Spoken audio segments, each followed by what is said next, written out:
C'est clair. Et Théo de Goodbye Porno serait pas là. Enfin, tous ceux qui font des vidéos YouTube seraient pas là. Les les sexologues et les psychologues seraient pas là. Enfin, l'application de blocage n'est plus une aide, mais elle devient un ennemi à abattre. Parce que savoir quelque chose, par exemple, je sais la théorie, tu vois. Mais comprendre quelque chose, c'est j'ai intégré la théorie en moi.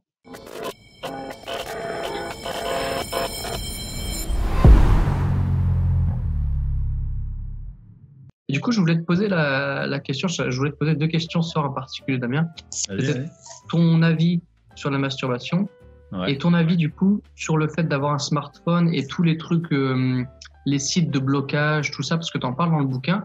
Et moi, j'en ai eu la preuve, c'est-à-dire que là, mon ordinateur, je l'ai passé à un pote qui est informaticien, il m'a fait un goulag, clairement. Mais malgré ce goulag, quand j'ai été dans ma rechute, ça m'a pas empêché en fait. Tu vois ? Ouais. Ça m'a pas empêché de retomber, malgré le goulag, tu vois. C'est juste que j'ai galéré plus longtemps. Mais quand je suis dans ce truc de mon identité, de me dire, bah non, je veux pas, même si j'ai accès, bah, je vais pas y aller, tu vois. Donc juste, voilà, ton avis sur avoir un smartphone, oui ou non, et la masturbation, comment tu apprends le truc? Bah après, toi, pour la masturbation, vu que tu as un aspect religieux, je peux pas forcément me prononcer vu que je partage pas ta religion. Oui, bien sûr, c'est donc juste il y a moyen qu'il y ait des différences là-dessus, mais moi, de manière générale, la masturbation, je suis carrément pour, quoi. C'est clairement naturel, ça fait clairement des effets bénéfiques pour ton corps. C'est ce que je parle dans mes vidéos sur le NoFap, c'est que c'est le porno qu'il faut enlever de la masturbation. La masturbation consciente, la masturbation imagination, la masturbation fantasme, la masturbation avec une partenaire, ouais, carrément, c'est que du plaisir, hein. C'est que du plaisir. Tant que tu tombes pas accro, si tu fais que te masturber toujours, bah, même sans porno, bah, t'es quand même accro à la masturbation. Mais si tu te masturbes de temps en temps, bah, carrément, ouais, carrément. Et pour les sites de blocage, bah, ça marche pas, quoi. Tout simplement. Ça peut aider ceux qui sont pas forcément très addicts, qui ont des petites emmerdes qui veulent arrêter parce qu'ils se disent juste c'est pas bien, mais j'arrive pas trop à arrêter. Mais voilà, ils sont pas vraiment addicts, qui ont juste une mauvaise habitude. Ça peut aider ces gens-là. Mais si les applis de rencontre, enfin les applis de rencontre, n'importe quoi, si les applis de blocage arrêtaient les addictions, ben, je serais pas là en train d'en parler, quoi, tu vois. Et Théo de Goodbye Porno serait pas là, enfin tous ceux qui font des vidéos YouTube seraient pas là, les sexologues et les psychologues seraient pas là. Non, c'est que ça marche pas. Quelqu'un qui est accro, tu lui mets juste une barrière, mais la barrière il la saute, il esquive, il la défonce.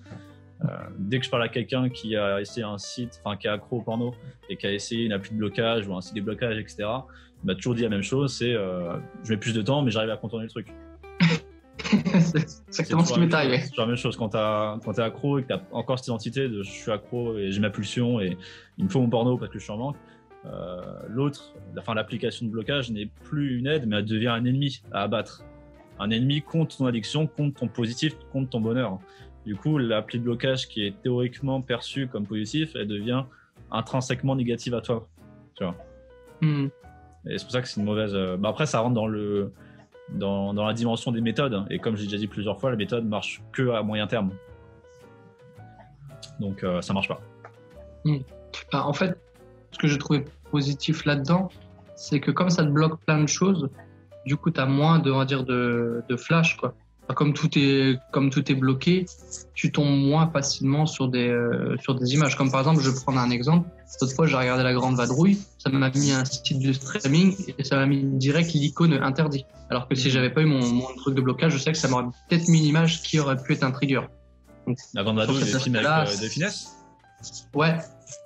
Ok. Et tu sais, quand tu vas sur les sites de streaming, que tu cliques sur play, bah, des fois, ça te fait des trucs comme ça, tu vois. Ah oui, ouais. Et donc, après, du coup, ça peut être une option si tu fais en période de sevrage pour être sûr d'être pas tenté par les triggers psychologiques du style allez-y juste une fois, toutes les pensées que j'explique dans mon bouquin.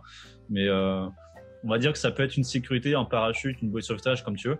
Mais comme on vient de le dire, normalement, si ton identité elle est intrinsèquement je ne regarde pas de porno, bah t'auras même pas. L'idée elle viendra peut-être par réflexe.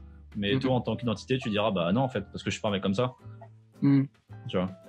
Une fois que en fait, il y a toujours cette histoire de savoir quelque chose et comprendre quelque chose. Et pour moi, comprendre quelque chose, c'est vraiment savoir quelque chose, par exemple, je sais la théorie, tu vois.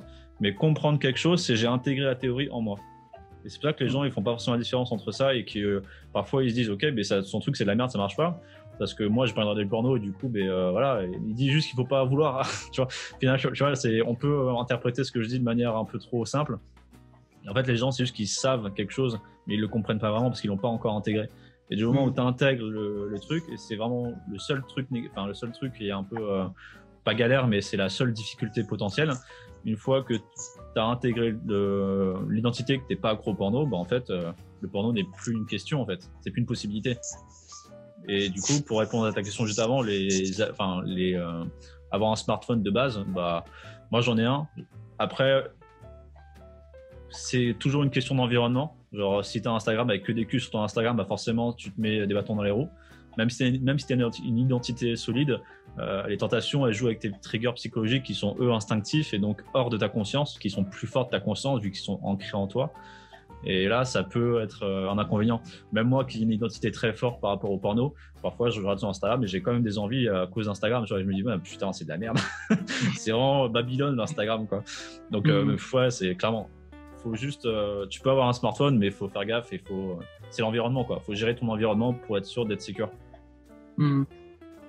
Parce que Florent Badou, il donnait une image que je trouvais intéressante sur le smartphone. Ouais. Il comparait ça à comme un mec accro à l'héroïne et qui aurait toujours sur lui une seringue d'héros, tu vois, dans sa poche. Il dit, on n'a jamais vu ça, c'est pas possible, quoi. Et c'est vrai que là, bah, c'est à portée de main. Du coup, je me disais, ou alors avoir un smartphone, mais que tu as un tiers, genre un ami, qui te l'a bloqué, quoi. Que tu n'es pas la main dessus, en fait, sur certaines applis, quoi. Mais là, on reste dans le domaine des méthodes. Ça marche aussi, pas ouais. à long terme, tu vois. Ça peut être une sécurité quand tu es en période de sevrage, mais ça marche pas à long terme. Tu peux pas te reposer que sur ça, tu vois. Parce qu'Instagram, pour reprendre ton exemple, c'est au-delà d'une seringue pour un accro, c'est des culs auprès de ta bite, tu vois. Donc voilà. Là, niveau tentation, ton téléphone, ouais, c'est dangereux. Ouais. Parce que je crois, genre, plus de la moitié des sites de cul, ils sont consultés justement sur téléphone. Je crois que c'est 56%, un truc comme ça, mais je suis pas sûr.